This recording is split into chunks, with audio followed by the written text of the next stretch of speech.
अस्सलाम वालेकुम नाज़रीन, मैं हूं शेख रहमत अली। आप देख रहे हैं क्राइम टुडे न्यूज़।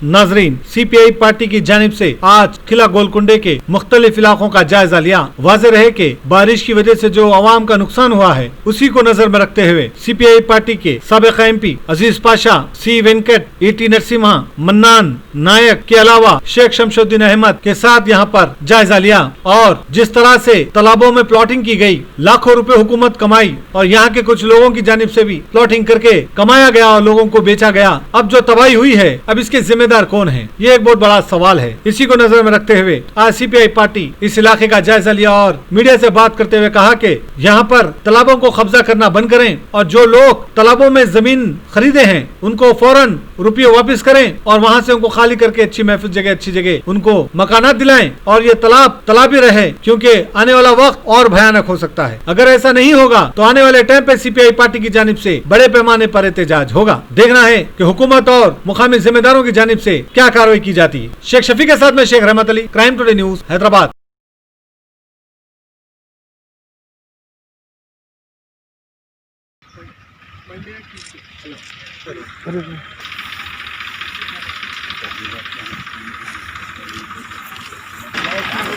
फोटो भेजना सर, फोटो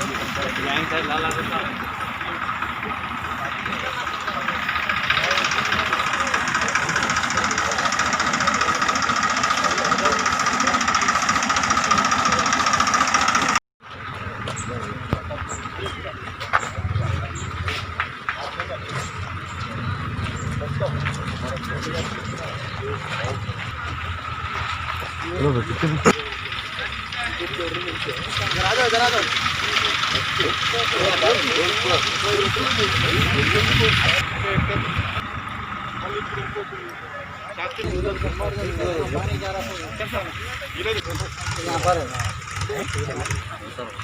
जब ये छोटे रास्ते में कितना पानी जाएगा, इसको बड़ा था पहले, उधर भी सीज कर दिए। कहीं को पूछो अंदर 76 सेक्टर है, अंदर नया किले में उनका 150 एकड़ उसका खराब नहीं होना बोलते गार्डन, वहाँ भी रास्ता छोटा कर दी। तो ये पानी पूरा रिटर्न बस्तियों में जा रहा है। अंडरग्राउंड जो है रास्ते हमसे नहीं जमाली कुंडा पहले यहाँ डंपिंग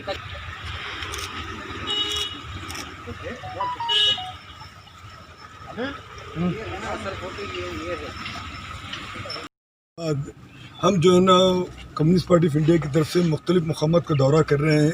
जब हमको पता चला कि ये गोल्फ कोर्स की वजह से पूरे जो है नदीम कॉलोनी और टोली चौकी में और गोलकुंडे में बहुत ही तबाहकुन जो है ना सैलाब आया, लोगों की ज़िंदगी जीरन हो गई, तो वो खुद ब खुद यहाँ आके मुआयना करने के लिए हम यहाँ पर पहुँचे। देखे तो हमको पता चल रहा कि जो गोल्फ कोर्स हर शहर में, बड़े बड़े शहर में हो सकता, मगर शहर के बाहर होता, शहर के बीचों बीच नहीं होता। ये गोलकुंडा जो है ना, अब इसके आगे और भी है ना, देखे तो शहर है ना 15-20 किलोमीटर और दूर है। ये बीचों बीच में रख के अब यहाँ के पीछे का जो कुंटा है जो है ना 70 एकड़ था, 70 एकड़ जाके अतराफ जो है ना स्ट्रक्चर्स बन के ये तमाम हो के ये जो है ना 20-50 है ना कब्जा हो गया। ऐसे एक स्टडी जो है ना 2017 में ये इक्रिसैट वाले और स्वदेश यूनिवर्सिटी वाले को भी की है। तो उन्होंने कहा कि हैदराबाद में जो है ना 11 साल के अरसे में, तो ये 2015 तक अगर देखें तो कम से कम 12,000 हेक्टेयर ज़मीन पे है ना कब्जा होने की वजह से, अब इसकी वजह से ना बहुत कुछ जो है ना तबाहकुन सूरत हाल होगी। तो बाजू जो है ना शेख पेट नाला है, हकीम पेट नाला है और इधर ये नाला है। अब जो बड़े बड़े दरवाजे जो 5 फीट के थे जिससे पानी आसानी से जा सकता था, उसको जो है ना ये गोल्फ कोर्स वाले यहाँ पर पत्थर डाल के और दूसरे रुकावट डालने की वजह से क्योंकि पानी उबल के ये कॉलोनियों में चले गए, बस्ती में जाने की वजह से लोग कुछ किश्तियों में, फिर हैदराबाद शहर में लोग देख के ताज्जुब करें मुझे टेलीफोन करके, ये क्या भाई सिटी है, ये क्या है ये, तो लोग किश्तियों में इधर से उधर सफ़र कर रहे हैं। तो यहाँ पर इसकी सारी जिम्मेदारी हुकूमत पर, जो लोग जो ना गोल्फ कोर्स वालों को जो परमिशन दी उनके ऊपर होती है। तो हम हुकूमत से यही करेंगे कि गोल्फ कोर्स का शौक़ पूरा करना है तो शहर के अंदर नहीं, शहर के बाहर आप है ना अपना शौक़ पूरा कीजिए, यहाँ करके लोगों के ज़िंदगियों से खेलने की कोशिश मत कीजिए। तो मैं हुकूमत से और कॉरपोरेशन से अपील करूँगा कि वो जो पुराना ऑर्डर है उसको फ़ौरन कैंसिल करके इमीडिएटली जो है ना ये गोल को बर्खास्त करके जो पानी जाने का जो अखराज होने का जो मसला है उसको हल करें। जब तक है ना ये फ्लड गेट्स ओपन नहीं होंगे लोगों की ज़िंदगियों को है ना तमाशा बनता जाएगा, वो हम तमाशा देखना चाहिए। कम्युनिस्ट पार्टी ऑफ इंडिया की तरफ से आज हमारे बीच में जो है ना state secretary committee Chada Venkat Reddy हैं, सिटी के सेक्रेटरी ईटी नरसिम्हा हैं, दूसरे कई लोग हमारे साथ मौजूद हैं और इसके लिए लड़ने वाले अफजल साहब जो अपना NGO है वो बहुत ज़माने से कोर्ट में केस लड़ रहे हैं, वो भी हमारे बीच में मौजूद हैं। मैं यही अपील करूँगा कि इसके बारे में फौरी अर्जेंट जंगी खतूत के ऊपर वॉर फुटिंग बेसिस के ऊपर हुकूमत जो है ना ये गेट खोलना और गोल्फ कोर्स को बर्खास्त करना, बस हमारा यही डिमांड। अस्सलाम वालेकुम, नमस्ते, आदाब। मैं Sheikh Shamshuddin Ahmed, Karwan constituency secretary incharge, city executive member. आज हम लोग हमारे पार्टी के जो बड़े लीडर हैं स्टेट सेक्रेटरी चाड़ा वेंकट साहब और अजीज़ पाशा साहब XMP और national executive member ET Narasimha साहब, डिस्ट्रिक्ट हैदराबाद डिस्ट्रिक्ट इंचार्ज, और मन्नान साहब, अब्दुल मन्नान साहब, हमारे तकरीबन नायक साहब, सारे लीडर्स आज जो है ये 8-10 दिन के अंदर जो प्रॉब्लम्स हुए पानी के तरफ से, जो नदीम कॉलोनी, नया किला और शाताब कॉलोनी जितने भी है, तो ये जो घरों में पानी आया क्यों आ रहा, किस वजह से आ रहा, आखिर बार बार ऐसा मुसीबत क्यों आ रही, तो इसके ऊपर जो है उनकी तकलीफ़ का एहसास करते हुए अवाम की, वो हमारे बड़े लीडर लोग खुद शख्सी तौर पे यहाँ गल्फ़ कोर्स को आए, वो लोग भी मायना करे, मैं भी साथ में था। और गल्फ़ कोर्स को जो ज़मीन दी गई है ये जो है एक तालाब था, ये जो है जमाली कुंटा बोलते थे उसको। कितने एकड़ का है वो तकरीबन मैं समझता हूँ 26 एकड़ के ऊपर का है, वो 50 एकड़ के करीब का है। वो सारे का सारा तालाब सुखा के उसको जो है दे दिया आप गल्फ़ कोर्स खेलने के लिए। उसके बाद ये जो शातन तालाब आप लोग देख रहे हैं मेरे पीछे है और सारे घरां जो देख रहे हैं, ये हमारे बचपने में मैं खुद ये तालाब में तीरता था, हम लोग आके तालाब में तीरते थे, वो सारे घरां थे, एक पहाड़ दिखता था, खाली जो मस्जिद दिख रही वो मस्जिद तक जो है तालाब था ही। वहाँ से बढ़ते बढ़ते ये सब चीज़ें जो है बंद करके पैसे कमाने वाले पैसे कमा लिए लैंड ग्रैबिंग करके, और वक्फ बोर्ड हमारे ये गल्फ़ कोर्स वाले जो है उन्होंने अपना गल्फ़ कोर्स बना लिए। आज मुसीबत में अवाम है जो बेचारे मालूम नहीं रहता, जो हमारे लीडरान वगैरह जो भी है उनकी जो उस वक्त मदद नहीं करते, करना चाहिए लेकिन नहीं करने की वजह से वो लोग घरा वगैरह बना लिए। वो घरों में पानी रिटर्न क्यों आ रहा, चिकड़ क्यों आ रहा बोले तो ये जो शातान तालाब है इसका पानी नए किले में अंदर नहीं जा रहा। ये इसका जो रास्ता है 3 जगह से रास्ता है, ये रास्ता गल्फ़ कोर्स वाले बंद कर दिए, पानी का बहाव बंद कर दिए। तो पानी का बहाव जब बंद हो जाएगा तो तालाब भरने के बाद ज़ाहिर है रिटर्न जो है पूरे घरों में जाएगा। तो ये जो है जो शौक़ कर रहे हैं ये जो गल्फ़ कोर्स वाले जो करोड़पतियाँ अरबपतियाँ हैं, एक्चुअली ये सिटी से बाहर रहता, यहाँ नहीं रहता, मगर ये बीचों बीच सिटी में डाल दिए हैं और तकरीबन 200 से ऊपर एकड़ ज़मीन के ऊपर इन्होंने कब्ज़ा करके बैठे हुए हैं गल्फ़ कोर्स वाले। जो मेरे सुना हूँ, जो मुझे मालूमात है उसके मुताबिक या कम ज़्यादा भी हो सकता है, मगर क़रीब 200 एकड़ तो पक्का है। तो इतनी बड़ी ज़मीन हमारे यहाँ कब्ज़ा करके गरीबों की मौत के ऊपर, गरीबों की बर्बादी के ऊपर ये गल्फ़ कोर्स का जो शौक़ करना, ये कहाँ की इंसाफ है, ये कहाँ की इंसानियत है। तो हम ये चाहते हैं कि KCR साहब आप हमेशा सबका बोले वायदा करते, गरीब आवाम का साथ देते बोलते आप, तो आपसे हमारी गुजारिश है कि आप इमीडिएटली ये गल्फ़ कोर्स को यहाँ से बंद कराओ अगर आपको गरीबों से मोहब्बत है तो, क्योंकि ये गरीब लोगों के घर बर्बाद करके गरीबों के जो है घरों में पूरे टूट जा रहे हैं। सो बर्बाद होने के बाद भी आप गल्फ़ कोर्स को खेलने दे रहे हैं, तो ये गलत है। ये गल्फ़ कोर्स यहाँ सिटी में नहीं होना चाहिए। इसके ऊपर आप जो है आप जो 2 बेडरूम का जो बोल रहे हैं ज़मीन नहीं है बोल रहे हैं ना भाई, 200 एकड़ ज़मीन यहाँ मिलती है आपको, गरीबों को फ्लैटा बना के दो, यहाँ की आवाम को आप जो है फ्लैटा दो बोले तो उनको तूफान दे रहे हैं, बारिश दे रहे हैं, कीचड़ दे रहे हैं, ये गलत है।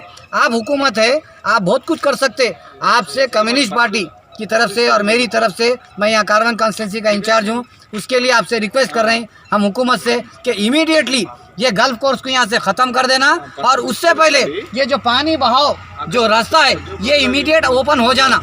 ये पानी ओपन हो गया तो मूसा नदी में चले आता, अगर ये पानी ओपन नहीं हुआ तो आगे जाके इसी तरीके से ये मुसीबत आते रहेंगे और हमारे एमएलए एमपी साहब को भी जो मुसीबत आते रहेंगी। तो हम ये चाहते अभी हैं, कितने कॉलोनी मुतासिर है इससे? अब ये तकरीबन आपको नदीम कॉलोनी, बालरेड्डी कॉलोनी और एक इधर दूसरे 3-4 कॉलोनी है आजू बाजू, ये सारे कॉलोनियों में पानी चले गया था। आज भी मुतासिर है वो कॉलोनियाँ? आज पानी कम हो गया, चिकड़ वगैरह रह गया।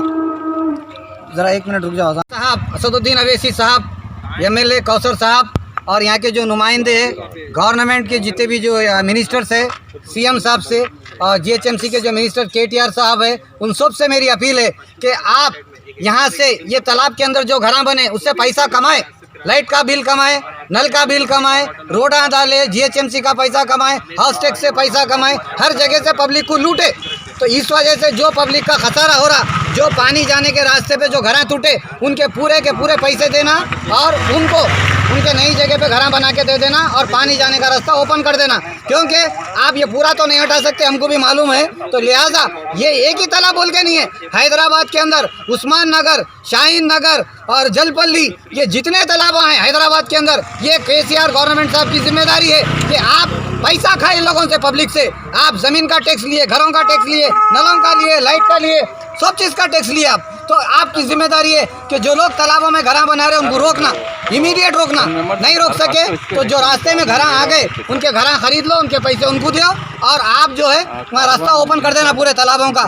नहीं करने की सूरत में हम सीपीआई कम्युनिस्ट पार्टी की तरफ से ये वार्निंग नहीं है, ये रिक्वेस्ट भी है, वार्निंग भी है और इसके अंदर हमारा क्रोध और गुस्सा भी है। लिहाजा हम आपको बोल रहे हैं, नहीं करने की सूरत में हम आपको 1 महीने के अंदर अंदर का टाइम दे रहे हैं, नहीं तो भूख हड़ताल मैं इसी मुकाम पे बैठूंगा, यहीं पर बैठूंगा, गल्फ कोर्स उठे तक बैठूंगा, या मेरी जान जाना या नहीं है तो गल्फ कोर्स जाना यहाँ से। और यहाँ से ये काम खत्म करने के बाद फिर हम जलपल्ली भी जाएंगे, शाहीन नगर, उस्मान नगर, हर जहाँ भी तालाब का मसला है वहाँ हर जगह ख़त्म उठाएंगे। हम मौत जो है कफन बन के जब निकलेंगे तो फिर अब पीछे हटने वाले नहीं है। तो हमारी ये वार्निंग को, रिक्वेस्ट को आप कबूल करके इन गरीबों के तमाम मुसीबतों को दूर कर दीजिए, यही हमारी हुकूमत से रिक्वेस्ट है। और हमको उम्मीद करते हैं कि एमएलए साहब, एमपी साहब भी जो इसमें ताउन करके हमारी बात को हुकूमत तक पहुँचाएंगे और इसको मुकम्मल करेंगे। यही बोलते हुए मैं अपनी बात ख़त्म कर रहा हूँ। सीपीआई जिंदाबाद, सीपीआई जिंदाबाद, जय हिंद। अपना हैदराबाद डिस्ट्रिक्ट सेक्रेटरी विजिलेंस होगा और ने जहन का बारे में बताया है कि हैदराबाद शहर में गोलकुंडा किला का निशान, गोलकुंडा किला का पुराने ज़माने में कितना उसका असर था, उसका इम्पोर्टेंस था, अभी सोचना चाहिए। हमें देख रहे अभी जमीन कुंडा बोझ की वजह से पूरे कब्जा हो गए, फिर पानी नहीं जा रहे, पानी वहीं है, इसलिए वहीं एक 35 एकड़ जगह जो है सो लोग कब्जा कर दिए। ऐसा करे क्या है ये हैदराबाद शहर में एक गोलकुंडा किले के बाजू ऐसा क्यों कर सके, ये खून दिए उनको, कैसा दिए वो भी सोचना चाहिए।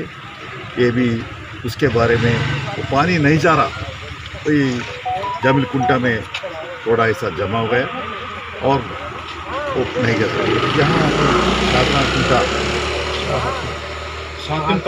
साहाती कुंटा में जहाँ यहीं ठहरे हैं, यहाँ 75 एकड़ का तालाब था। ये तालाब कितने हो गए बोले तो 20-25 एकड़ कुछ आ गए, पूरे कब्जा कर लिए लोग। फिर यहाँ से ये तालाब से पानी जो जाना है वो उसको कम कर दिए, रोक दिए, उनको चत्ता वगैरह डाल दिए और पत्थर वगैरह डाल दिए, वो पानी भी नहीं जा रहा। क्यों बोले तो ये घास जो पैदा करने वाले वो लोग अटक रहे, क्यों बंद कर रहे, पानी नहीं आने को वैसा। इसी वजह से क्या हुआ, कई कॉलोनी जो है सो ये पानी के अंदर डूबना पड़ा। यही कैसी हालत है, किसका वजह से हो रहा, ये जो अपन देखते हैं रियल एस्टेट का लेआउट से कब्जा हो रहा है, गोल्ड फोर्स की वजह से भी ये तकलीफ हो रहा है। ये 4-5 कॉलोनीज वाले जो है सो पानी में डूबने की वजह से वो लोगों का ज़िंदगी बर्बाद हो रहा है, ये कई लॉसेस हो रहा है घरों में, इसमें सामान सब नुकसान हो गया है। कौन जिम्मेदार है? ये डिमांड करते हैं केसीआर सरकार जल्दी से जल्दी होश में आके ये क्या हो रहा है, यहाँ कारोबार क्या चल रहा है, इसको इमीडिएटली जो है सो इंक्वायरी कराना चाहिए। एक सीनियर IAS ऑफिसर से इंक्वायरी करके इसके बारे में आने वाले दिनों में ऐसी हालत नहीं होना चाहिए। इसके पहले निज़ाम नवाब के ज़माने में उन्होंने मैसूर से मोक्षगुंडम विश्वेश्वरैया एक चीफ इंजीनियर को बुला के, जब 7 लाख जनाबा था पॉपुलेशन था, जब उन्होंने इसके लिए अच्छा सुधरने के लिए पानी जाना है मूसी नदी से, इससे उससे तालाबों को बना है, ऐसा यहाँ अच्छी पानी गंदा नहीं और स्वच्छ पानी के लिए उन्होंने कोशिश करे। अभी डिज़ाइन अच्छा करना चाहिए, इसलिए अब 1 करोड़ जना पॉपुलेशन ज़्यादा हो गए। इसलिए हम डिमांड करते हैं केसीआर सरकार इमीडिएटली जो है सो एक अच्छा इंजीनियर को, आर्किटेक्ट को बुला के या हैदराबाद के हालात को सोच समझ के कौन इसका नुकसान कौन किसके वजह से हो रहा, किसके वजह से लोगों को तकलीफ हो रहा है, इंक्वायरी करना चाहिए। जल्दी से जल्दी इसको इमीडिएटली रिलीफ देने के लिए इमीडिएटली एक्शन लेना चाहिए, ये डिमांड करते हैं। गोल्ड फोर्स का जो सेंट्रल गवर्नमेंट जो परमिशन दिए वो अंदर नहीं शहर में बाहर की जो किदत पर रख लेना है। ये जो सो शहर के लोगों के लिए रहना है, भलाई के लिए रहना है, अच्छाई के लिए रहना है, मगर बुराई के लिए नहीं, ज़िंदगी बर्बाद करने के लिए ही ये डिमांड करते हैं। सरकार नहीं करे तो अपन आने वाले दिनों में सबको मिला के स्टेशन करेंगे। ये सेंट्रल गवर्नमेंट को भी जिम्मेदार होना चाहिए, रिस्पॉन्स आना चाहिए और स्टेट गवर्नमेंट सेंट्रल गवर्नमेंट दोनों मिलके ये शहर को अच्छा मजबूत कराने के लिए, लोगों के भलाई के लिए सोचना चाहिए, ये डिमांड करते हैं। नहीं करे तो आंदोलन और आगे चलाएंगे और लोगों को सबको मिला के और ऑल पार्टीज को बुला के सबके साथ अपन गवर्नमेंट के ऊपर आंदोलन चलाएंगे, स्टेशन करेंगे, ये डिमांड करते हैं।